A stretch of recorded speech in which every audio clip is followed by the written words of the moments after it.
기념교회를 담임하고 계시는 이재철 목사님은 그가 주님의 교회를 10년간 목회를 마치시고 쓴 책이 있습니다. 회복의 목회라고 하는 책에서 목회자는 누구인가? 라고 하는 말씀을 고백적으로 쓰고 있습니다. 첫째로 목회자는 구도자입니다. 오늘 저희 목회자주의를 이렇게 설정을 하고 주의를 맞이하고 저 예배를 드리는 것입니다. 그래서 이제 이렇게 이 부분을 살펴보는 겁니다. 목회자를 가리켜서 전도자라고 부릅니다. 도를 전하는 자란 뜻이죠. 도. 그렇다면 그 도를 바로 전하기 위해서는 그 도를 먼저 구하는 자가 되지 않으면 안 됩니다. 구도자가 되지 않으면 안 됩니다. 먼저 구하지 아니하고는 전할 수 있는 것이 전할 수 없기 때문이죠. 그런 이유로 목회자는 누구보다도 먼저 구도자가 되어야만 합니다. 목회자는 불가의 선생이나 카톨릭 수도원의 수도사들의 구도의 삶을 능가하는 깊이 있는 구도의 길을 살아가야 합니다. 본인이 직접 교회와 집을 청소하고 자발적으로 자기 자신을 격리시키는 고독 훈련을 하고 영적인 설교를 만들기 위해서 기도와 금식으로 영적 투쟁을 하기도 하고 돈과 무관한 삶을 살아야 합니다. 자기 이름의 집을 소유하지 않고 통장에는 일정액 이상의 금액을 남겨두지 않습니다. 자, 성경에 나타난 선지자나 사도들은 단순히 말씀을 입으로 말하기만 한 달변가들이 아니었습니다. 그들은 모두 하나님의 말씀을 쫓아 나선 구도자들이었습니다. 그래서 그들은 한결같이 그 시대를 밝히는 등불이 될 수 있었습니다. 그래서 목회자는 구도자다. 그다음에 두 번째로는 목회자는 모두의 목사여야 합니다. 자, 예수님이 모든 계층을 위해서 이 땅에 오신 것처럼 마태복음 11장 28절 여러분 기억나시죠? 수고하고 무거운 짐진 자들아 다 내게로 오라 했을 때 다 안에는 모든 사람이 다 포함됩니다. 남녀노소 빈부귀천 동서고금 모든 사람이 다 포함됩니다.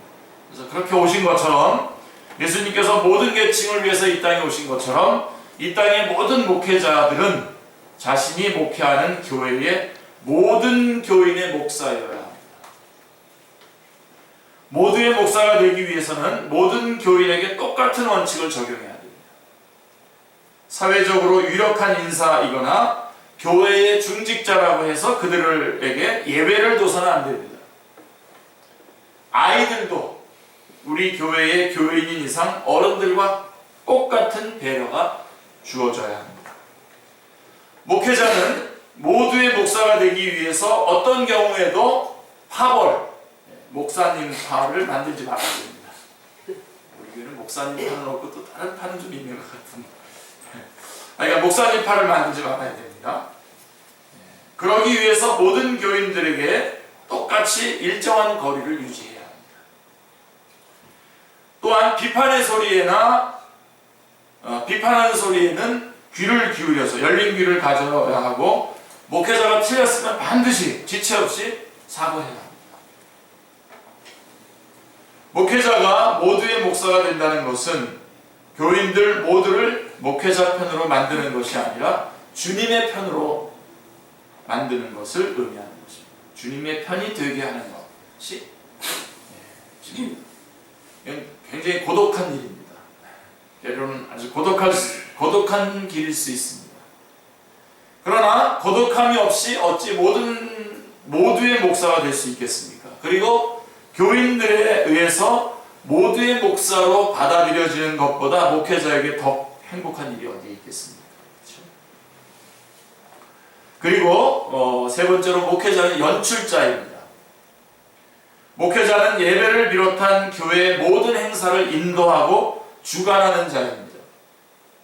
따라서 목회자가 어떤 마음으로 얼마나 준비하고 또 어떻게 진행하느냐에 따라서 참여한 교인들이 받는 은혜가 달라지고 그 결과가 달라집니다. 이런 의미에서 목회자는 연출자이어야 합니다. 목회자가 연출자여야 한다는 것은 목회자는 항상 전체를 한눈에 파악하는 안목을 길러야 함을 의미합니다. 자, 예배당에 들어서면서 지금 어디에 무엇이 잘못되어 있는지가 단번에 보여야 됩니다. 우리 교회는 쉽죠. 단번에 보입니다. 설교하기 위해서 강대상 앞에 섰을 때 교인들의 숨소리도 들을 수 있어야 됩니다. 심장 소리도 들립니다.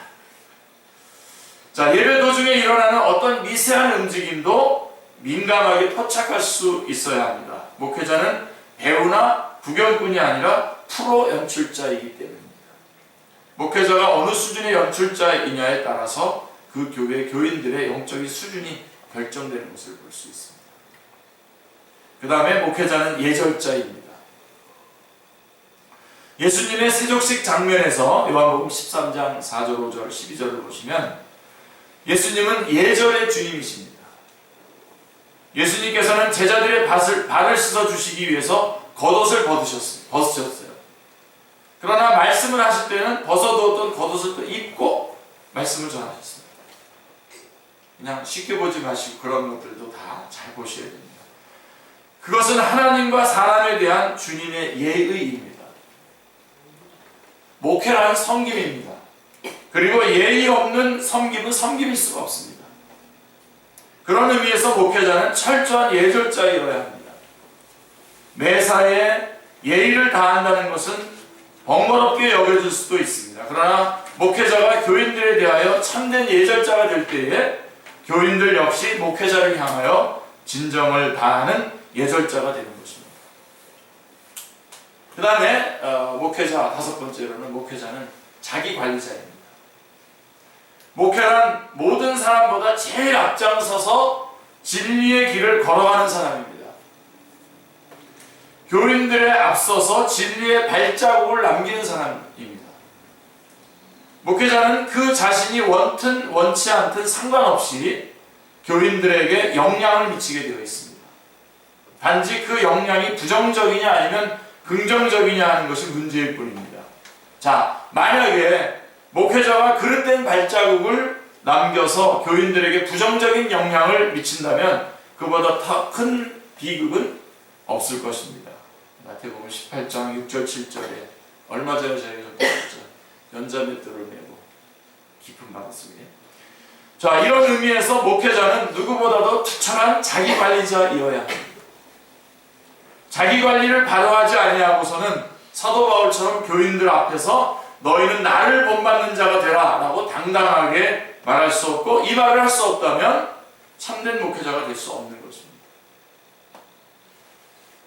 자, 그러면서 이재철 목사님은 이런 목회자가 되십시오 라고 하면서 다음과 같이 권면했습니다. 좀 여러분들이 지루할 것 같지만 그래도 제가 쭉 나열을 좀 하겠습니다. 보시면서 여러분들이 기도의 제목으로 삼으셨으면 좋겠습니다. 자, 이런 목회자가 되십시오. 자, 어떤 교인보다 더 많이 성경을 읽고 어떤 교인보다 더 많이 기도하는 자가 되십시오. 말씀과 기도는 습관이 되지 않으면 안 됩니다. 그리고 두 번 또 새벽 기도회가 끝남과 동시에 개인 기도를 충분히 하십시오. 그 시간을 놓치면 하루 중 따로 시간을 내어서 기도하기는 어렵습니다. 그 다음에 새벽 기도회가 끝난 다음 집에 가서 다시 자지 마십시오. 하루 중 그 시간보다 영성을 기르기에 더 좋은 시간은 없습니다. 그리고 사실 또 자면 간도 나빠집니다. 신방의 대가로 어떤 경우에도 돈을 받지 마십시오. 그것은 상대에게 자신의 인격을 파는 짓이요 스스로를 싹군으로 전락시키는 것입니다. 반드시 시간을 지키십시오. 어떤 예배이든 정해진 시간에 정각에 시작하십시오. 사람이 많이 오지 않았다고 예배 시간을 늦추지 마십시오. 예배 시간이란 사람과의 약속인 동시에 그 예배를 받으실 하나님과의 약속입니다. 또 교인들이 보지 않는 곳에서도 목회자여야 합니다. 목회자는 교인들이 보지 않는 곳에서도 목회자여야 합니다. 교인들이 없다고 해서 목회자의 정체성을 망각한다면 결국 사람 앞에서는 목회자의 연기를 하는 셈입니다. 일단 우리 토저는 이거 쇼라고 그렇게 말합니다. 연기를 통해서는 성령님께서 역사하시지 않습니다. 자, 토요일은 주일을 준비하는 날이지 휴일이 아닙니다. 만약 목회자의 토요일이 휴일이 된다면 그 순간부터 목회자는 교인과 구별되지 않습니다. 그 다음에 어떤 경우에도 자신을 위하여 교회에 금전적인 요구를 하지 마십시오. 목회자는 주어진 것 속에서 자족하며 살 수 있어야 합니다. 그렇지 않으면 영적 권위는 주어지지 않습니다. 그 다음에 교인들에게 대접만 받는 사람이 되지 마십시오. 먼저 베푸는 사람이 되십시오. 목회자가 나눔의 종착점이 되면, 종착역이 되면 스스로 썩어버립니다. 참고로 저하고 우리 충현 형제하고 문근 형제하고 같이 식사를 하는데 제가 삼겹살 제가 제일 먼저 냈습니다. 그리고 지금 두 번째, 세 번째 좀 아직 안 내고 있습니다. 제가 제일 먼저 냈습니다. 그 다음에 어떤 경우에도 거짓말을 하지 마십시오. 이게 굉장히 좀 뼈아프게 저한테 다가옵니다. 이 말씀. 실수를 깨달았을 때는 즉시 사과하십시오. 실수 자체는 잘못이 아닙니다. 잘못은 실수를 깨닫고서도 사과하지 않는 것입니다. 그러나 실수를 3번 이상 반복하는 것은 목회자의 자질 문제입니다. 그 다음에 자신이 행하지 못하는 것은 교인에게 요구하지 말고 교인들에게 설교하는 것은 무조건 실행하십시오. 참된 설교는 강단에서 내려가는 것으로 끝나는 것이 아니라 오히려 그 순간부터 시작됩니다. 그 다음에 목회 활동 중에 알게 된 교인의 비밀은 누구에게도 누설해서는 안 됩니다. 그 다음에 내일 떠나더라도 지금 섬기는 교회를 중간 기착지라고 생각하지 말고 종착역으로 여기십시오. 내일이 되기 전에 내 생명이 끝날지도 모릅니다. 그 다음에 명단을 작성할 때에, 교인의 명단을 작성할 때는 교인들의 이름을 먼저 쓰고 교역자의 이름은 제일 말미에 넣으십시오. 교인들을 위한 섬김의 종이 위에서도 나타나야 합니다. 여러분들이 저희 교회 주보를 잘 보시면 이게 반영되어 있는 것을 알 수가 있습니다. 그 다음에 교회 재정에 관여치 마십시오. 한번 관여하기 시작하면 재정이 목회의 핵심이 되어버립니다. 목회의 핵은 복음이지 재정이 아닙니다. 자, 예배를 영어로 서비스라고 합니다. 그러므로 교인들에 대한 서비스 정신에 투철하지 않는 한 진정한 목회자는 될 수가 없습니다. 또 교인 수첩 제작 등 교인 명부를 작성할 때에 교인의 이름이 틀리거나 빠지지 않도록 유의하십시오. 사람의 이름을 빠뜨리거나 틀리게 기재하는 것은 그 사람의 존재와 인격 자체를 부정하는 것입니다. 우리 교회하고는 좀 관련이 없는 것 같은 느낌이 들지만 어느 날 이 원칙을 적용할 수 있는 날이 올지도 모르겠죠. 아멘 하려고 그런 건 아니었는데. 자, 장례식 때 하반 예배의 설교는 5분을 넘지 마십시오. 5분 이상을 초과하지 마십시오. 아주 실제적인 그런 제안들을 하고 있습니다. 그때가 유족들이 가장 피곤한, 가장 지쳐있는 시간입니다. 그 시간에, 지쳐있는 시간에 그냥 목회자가 많이 준비해가지고 한 30분 설교하면 힘들죠. 하반 예배까지 다 끝난 후에는 유족의 집까지 따라가서 위로의 기도를 해드리십시오. 장례식을 마치고 집 문을 열고 들어서는 순간이 유족이 가장 외로울 때입니다. 그 다음에 이성이 교육자 혼자 신방해 줄 것을 요구하면 절대로 응하지 마십시오. 이성과는 단둘이 식사도 하지 마십시오. 이성과 상담을 할 때는 반드시 교회 사무실, 공개된 장소에서 하십시오. 정신질환자인 이성이 상담을 요구할 때에는 반드시 누군가를 배석시켜야 합니다.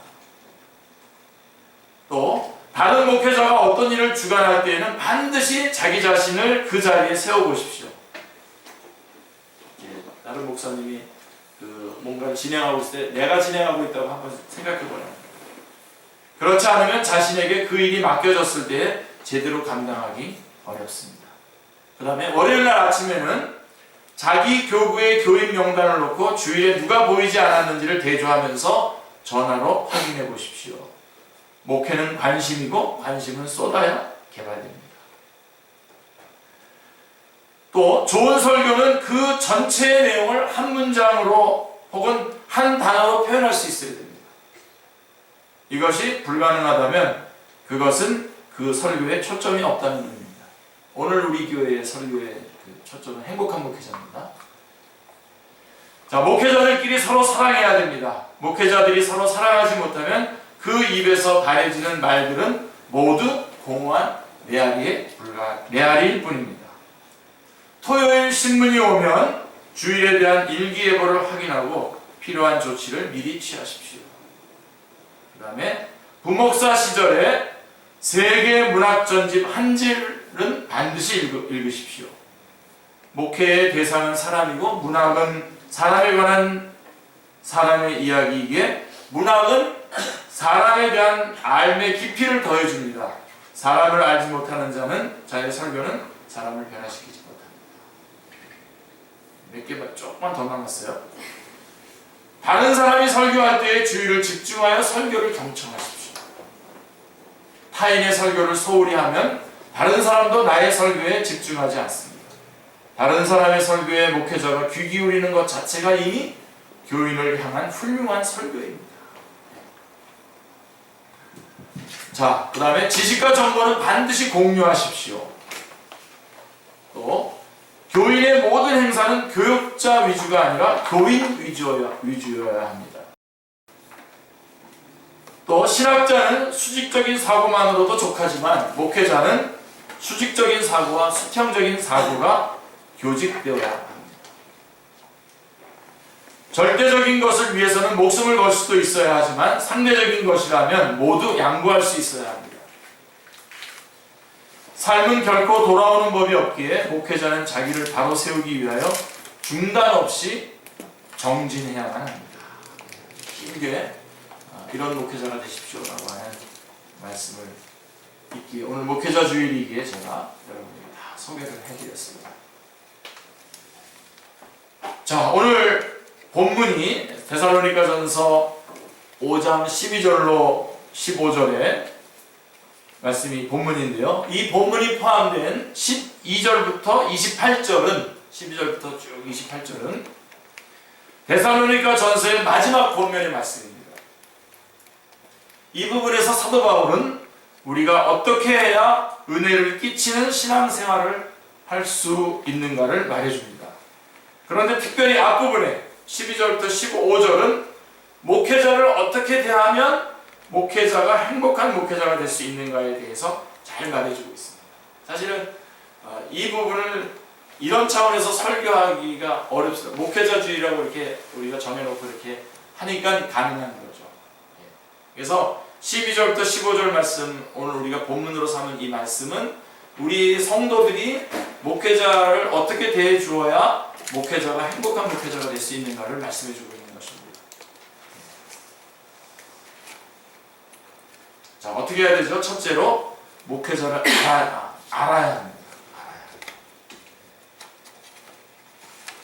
말씀으로 섬기고 가르치고 다스리는 목회자를 알아야 합니다. 자, 12절에 너희 가운데서 수고하고 주 안에서 너희를 다스리며 권하는 자들을 너희가 알라라고 이렇게 말씀하고 있습니다.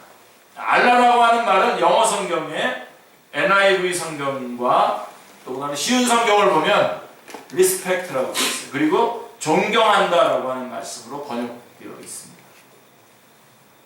그래서 쉬운 성경을 좀 읽어드리면 형제 여러분 가운데 수고하고 주님의 말씀을 가르치며 지도하는 분들을 존경하십시오. NIV에도 respect라고 되어 있죠. 그죠? 사람들이 감사할 때에는 눈에 보이는 것을 가지고 감사할 때가 많습니다. 그래서 이 부분 여러분들이 잘 점검을 하십시오. 언젠가 우리 교회에서 재밌는 일이 있었어요. 저희가 이제 이 교회를 떠날 텐데 그동안 헌금했던 거 다 달라고 하셨어요. 그래가지고 제가 그동안 제가 설교했던 설교 들은 값을 내라고 제가 했어요. 저도 만만치 않죠. 그죠? 자, 근데 잘 들어보세요. 이 부분은 우리가 정말 착각하는 부분인데요. 자, 사람들이 감사할 때 눈에 보이는 것에 감사하잖아요. 감사할 때가 많아요. 그래서 영혼이 잘 되고 범사가 잘 되고 강건한 것 중에 이 세 가지 중에 범사에 잘 되는 것, 강건한 것에 대해서는 감사가 쉽게 느껴지고 구체적으로 감사도 하지만 이런 것들은 구체적으로 보면 감사도 하지만 영혼의 문제에 있어서 신앙의 문제에 있어서 그것이 잘 되도록 이끌어주고 말씀 전해주고 계속 기도해주고 하는 그 부분에 대해서는 감사하기가 어렵습니다. 눈에 보이지 않고 바로 보이지 않기 때문에 감사할 줄 아는 사람이 그리 많지 않습니다. 가끔 이런 감사를 이렇게 하시는 분들이 있어요. 그런 감사를 이렇게 하는 분 볼 때에 참 그때는 정말 뭐 그동안의 모든 수고와 그런 것들이 한 번에 다 씻기죠. 씻기는데요. 실제로 이 부분은 여러분들이 별로 안 감사. 차라리 호주머니에 이렇게 뭐 어떤 물질이 여러분에게 딱 주어지거나 뭐 건강이 주어지거나 그러면 정말 감사하는데, 자, 하나님께 대한 우리의 감사가 이렇기 때문에 따라서 목회자가 성도를 위해서 기도하고 말씀으로 섬기고 가르치며 다스리는 것에 대해서도 그다지 감사를 느끼지 못하는 경우가 많습니다. 여러분들이 그 찔리는 그런 얼굴 표정을 지어주셔야 되는데 별로 찔리는 얼굴 표정이 아닙니다. 제가 전에 축구 선수였었고 요즘에도 축구하지 않습니까? 얼마 전에 제가 축구를 하는데 선수였던 친구가 있어요. 잘하는 친구가 있는데 제가 이렇게 싹 빠져들어가는데 우리 여기 조전 집사님 잘 아시죠? 제가 이렇게 싹 빠져들어가는데 공을 딱 보내주는데 정확하게 내가 들어가서 제가 타치를 딱 해서 슛을 할 수 있게끔 정확하게 공이 딱 왔어요. 제가 끝나고 나서 정말 오늘 아주 고감도의 제가 축구를 맛봤다고 해서 제가 악수를 했어요. 그 친구.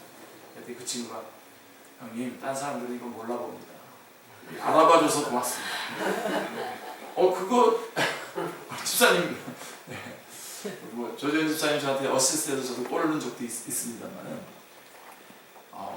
그거를 알아봐줄 수 있으면 참 좋겠어요.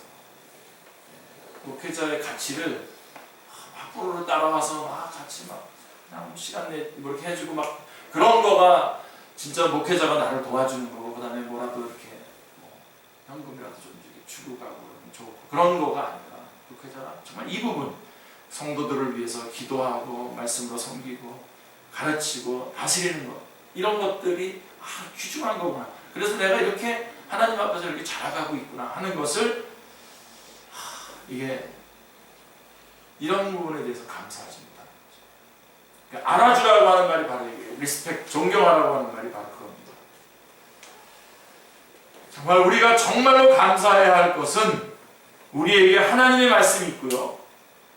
그것을 하나님의 시각으로 해석해서 전하는 설교자가 있다는 것입니다. 리스펙트란 말은 존경한다는 뜻도 되지만요, 중시하다, 존중한다 라고 하는 뜻도 있습니다.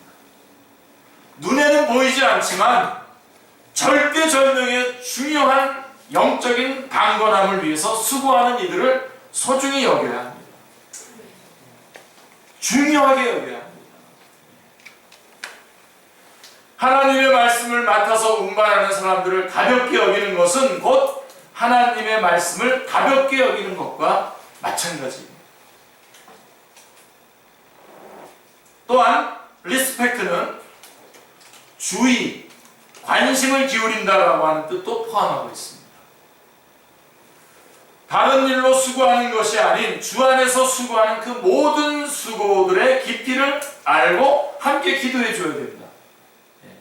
아까 고감도의 그 패스를 제가 얘기했는데 바로 그런 것처럼 이게 기도하셔서 내가 이렇게 기도하시고 계시는구나, 이거 기도하는 거기 때문에 이렇구나 하고서 여러분들이 알아주라고 그거를 중요시해요. 그거에 대해서 관심을 기울여서 기도해 줘야 됩니다. 제일 중요한 게 이거예요. 제가 오늘 말하고 싶은 거. 설교자가 말씀을 전할 때 주의를 기울이면서 집중해서 듣는 것은 하나님의 말씀을 맡은 주의 종에 대한 최고의 리스펙트입니다.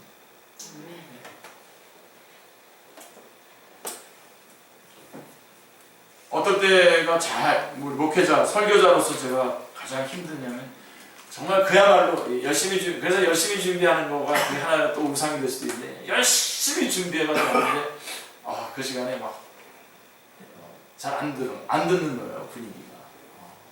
몇몇 사람은 듣지만 또 안 듣는 분위기가. 그때 굉장히 낙심을 하게 되죠. 낙심을 하게 되는데, 자, 여러분, 목회자를 존경하고 소중히 여기고 관심을 기울이는 최고의 표현은 바로 말씀을 듣는 자세에서 나타납니다. 저한테 선물 사주고 뭐 이런 거 다 사실은 저는 사실 관심 없습니다. 솔직하게 정말 솔직하게 맛있는 거 사주는 것도 제가 사 먹으면 되죠 뭐. 정말 관심이 없고 여러분들이 말씀을 열심히 듣는 거, 예배에 열심히 집중하는 거, 그 모습을 보면 제일 예쁘죠. 최고죠. 설교 시간에 하나님의 말씀에 집중하면서 두렵고 떨림으로 말씀을 받으며 순종과 결단을 하는 것이야말로 하나님의 말씀을 전하는 사람을 알아주는 것입니다. 말씀을 전한다는 것은 기계적인 일이 아닙니다. 그래서 우리 목사님들 참 어렵다 그러잖아요. 큰 교회 목사님들 1부 예배, 2부 예배, 3부 예배, 4부 예배 이렇게 인도하시는데 1부 때는 이 말씀 전하면서 눈물이 나왔는데 2부 때는 안 나오는 거예요. 그래가지고 똑같은 감동을 못 전해준다고 그러는데 그게 안 되죠. 여러분, 이 설교를 하는 것은 이건 기계적인 일이 아닙니다. 하나님의 말씀으로 충만해져서 그 하나님의 마음으로 하나님의 뜻을 전하는 것입니다. 따라서 말씀을 전하는 목회자의 심령이 하나님의 마음으로 가득 차는 것을 방해하는 모든 요소들이 설교 시간에 일어나지 않아야 합니다. 목회자의 시선이 하나님의 시선이 되는 것을 빼앗는 모든 다른 요소들은 일어나서는 안 됩니다. 예를 들면 들까요, 말까요? 예를 들면 너무 여러분들을 이렇게 좀 어린아이같이 취급하는 것 같이 될까봐 좀 걱정은 되는데, 예배 시간에 들락날락거리는 것, 핸드폰 받는 것, 옆 사람과 대화하는 것, 커피 마시는 것, 조는 것 얘기하면 다 찔릴까봐 지금. 이런 것들은 모두 하나님의 말씀을 전하는 목회자의 시선이 하나님의 시선으로 가득 차는 것을 방해하는 것들이며, 목회자의 심령이 하나님의 마음이 아닌 다른 버거운 마음으로 가득하게 만드는 겁니다. 저 사람이 왜 저럴까? 그러면서 이 하나님 말씀을 전해야 되는데 갑자기 저 사람이 왜 그럴까? 그래서 설교를 하면서도 저 사람과 지난날에 있었던 일을 쫙 점검을 하면서 설교를 하고 있는 거예요. 네? 도대체 내가 뭘 잘못했는지, 저 사람이 왜 저렇게 할까? 저 사람 지금 왜 저럴까? 좀 급한 일이 있어서 왜 핸드폰을 만졌을까? 별 생각이 다 나거든요. 이건 하죠. 입으로는 준비해온 대로 이렇게 하지 않습니까? 그러나 그런 마음이 든다고요. 이는 그렇게 행동하는 성도의 신앙을 성장하지 못하게 할 뿐만 아니라 다른 사람이 은혜 받는 것까지 방해하는 행동입니다. 실제적으로 성령님을 배반하는 행동입니다. 오늘도 이게 또 좀 도덕적, 율법적으로 갔네요. 말씀. 오늘만 하게 놔두십시오. 그래서 제가 이해 안 들겠다고 그랬잖아요. 자, 말씀을 전하고 기도하며 영적인 일을 돌보는 자들을 존경하는 것은 결국 성도들 자신의 신앙 성장의 기반이 됩니다. 참된 예배, 하나님께만 집중하는 예배를 드림으로 목회자를 존중하는 성도들이 되시기를 기도합니다. 자, 성도들이 말씀으로 섬기며 가르치며 다스리는 목회자를 존경하는 교회, 그 교회의 목회자는 행복하죠. 두 번째로 오늘 본 말씀에 보면 목회자를 귀하게 여기다. 목회자를 알아야 되고, 그 다음에 두 번째로는 목회자를 귀하게 여겨야 됩니다. 사랑 안에서 목회자를 가장 귀히 여기며 또한 화목해야 합니다. 화목해야 합니다. 저는 가끔 물어보고 싶어요. 오늘 한번 물어봐 볼게요.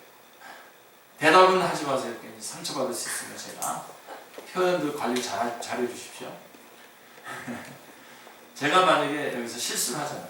제가 목회하다 실수하는 목회자들 많잖아요. 실수할 때, 자, 여기서 제 편을 들어줄 사람이 몇 사람이 있겠어요? 누굽니까? 심각해져서 표준 관리도 열심히 잘 하시네요. 제가 뭐 사고 치겠다는 얘기가 아니라, 그렇게 귀중하게 여기냐는 거죠. 그래서 가끔들 뭐 이렇게 우리 사고친 목사님에 대해서 어떻게 저 사람을 따라가냐 그렇게 얘기하는 분들도 계시는데요. 저는 근데 그렇게 생각하지 않습니다. 뭐 좋다고 생각하지는 않지만 이해는 됩니다. 하여간 사랑 안에서 목회자를 가장 귀히 여기며 또한 화목해야 합니다. 사랑 안에서 가장 귀히 여긴다는 것은 사랑 안에서 가장 존경하라, 최고의 관심과 배려와 존경을 보이라고 하는 것입니다. 목회자를 사랑 안에서 귀히 여기는 것을 통해서 성도들은 하나님을 사랑 안에서 귀히 여기는 훈련을 하게 됩니다. 요한일서 4장 20절 말씀을 보실까요? 누구든지 하나님을 사랑하노라 하고 그 형제를 미워하면 이는 거짓말하는 자니 보는 바 그 형제를 사랑하지 아니하는 자는 보지 못하는 바 하나님을 사랑할 수 없느니라. 그리고 갈라디아서 6장 6절 말씀 보십시오. 제가 은근히 좋아하는 말씀입니다. 가르침을 받는 자는 말씀을 가르치는 자와 모든 좋은 것을 함께하라.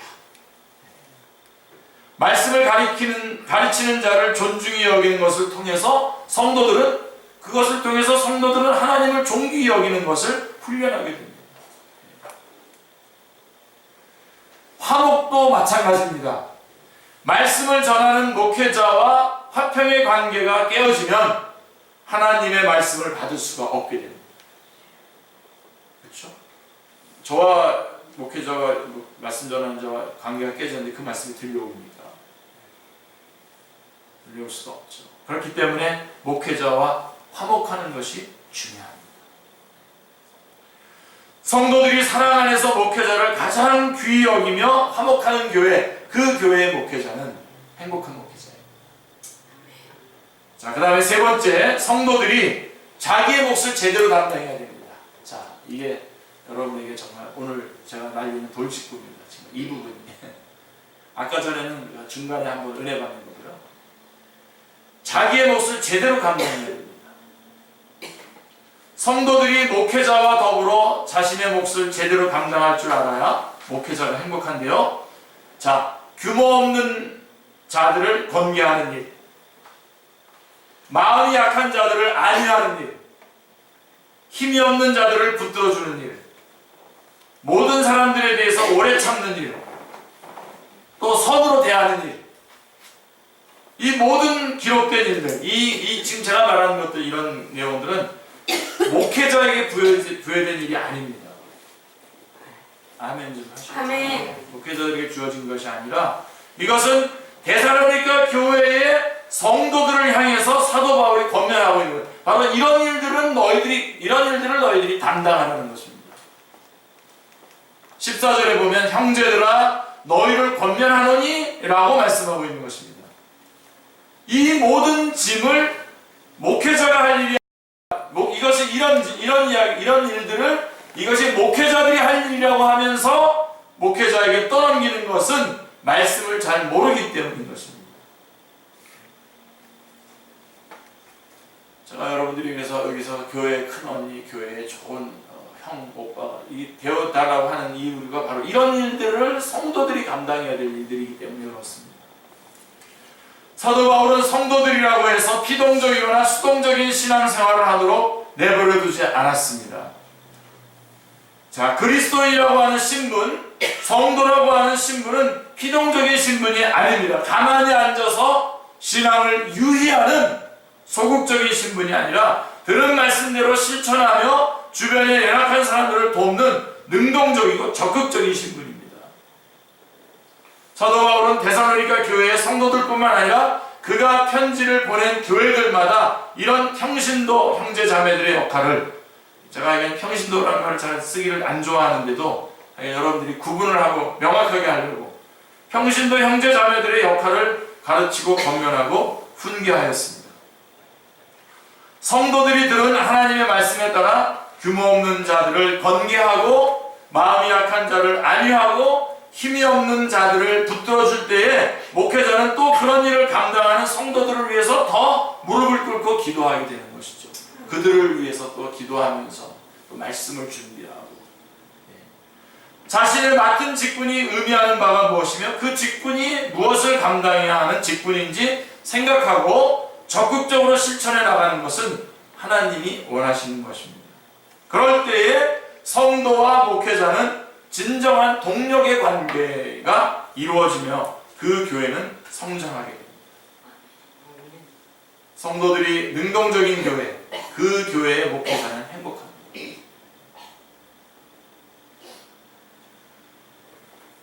간신히 어떻게 하면 목회자를 설득하고 이번 주에 안 나갈 수 있을까? 그런 데에 있는 우리에게 이런 너무나 심한 말을 해서 죄송하죠. 제가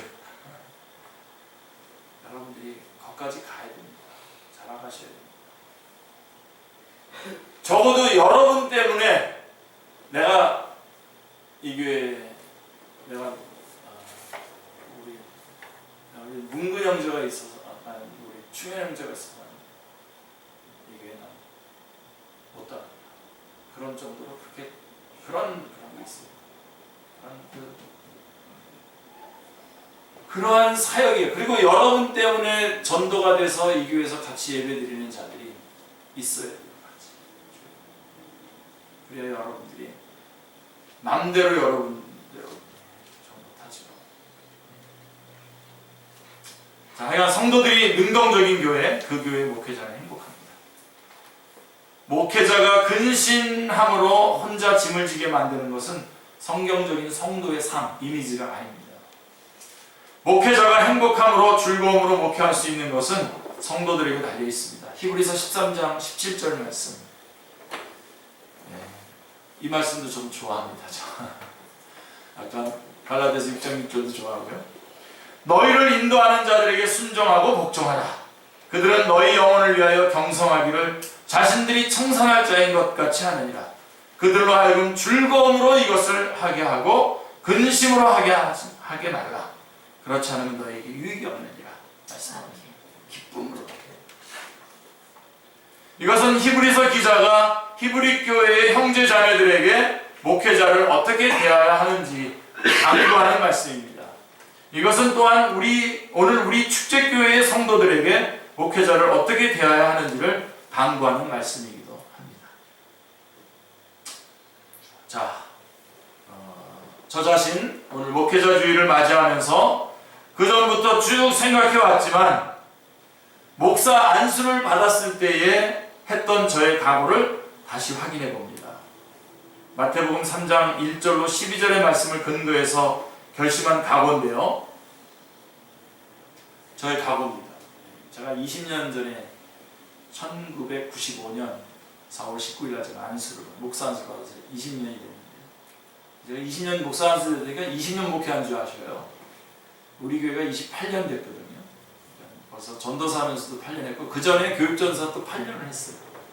8년, 20년이고 36년간 지금 목회를 하고 있는 중인데요.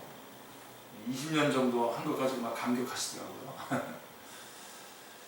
그래서 그때 그 안수 받을 때 제가 했던 결단입니다. 첫 번째 결단이 뭐냐면 약태 털옷을 입을 각오를 했습니다.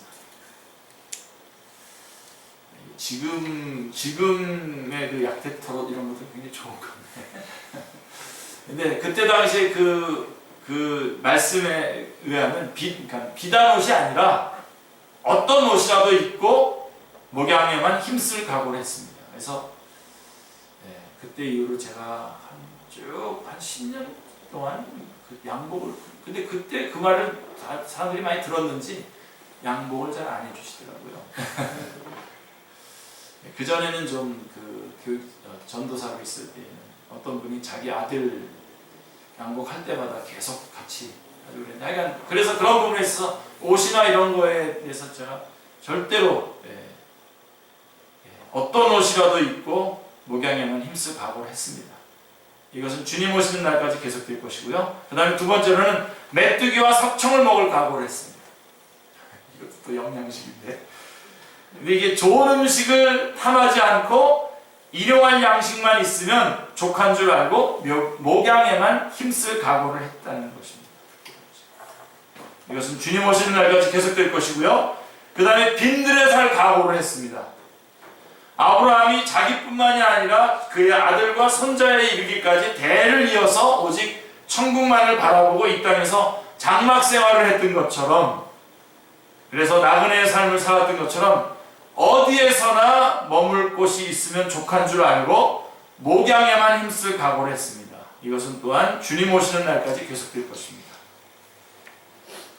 또 말씀 사역의 일사각오를 했습니다. 네 개의 각오를 했는데, 사람의 비유를 맞추기 위한 설교꾼이 되지 않고 세례 요한처럼 하나님 중심으로 설교할 것을 각오했습니다. 이 설교하고 죽어도 좋다라고 하는 마음으로 말씀 중심으로 설교할 것을 각오했습니다. 이 또한 주님 오시는 날까지 계속될 것입니다. 자, 지난 4월 19일이 제가 목사 안수를 받은 지 20주년이 되는 날이었습니다. 오늘이 2015년 목회자 주일을 맞이하면서 지난날 두렵고 떨림으로 결단하고 다짐했던 그 각오대로 살아가기로 다시 결심해 봅니다. 그렇게 살 때에 죽는지 안 죽는지 어떻게 되는지 저의 생애를 통해서 한번 확인하기로 했습니다. 그렇게 살아도 집 안 갖기로 하고,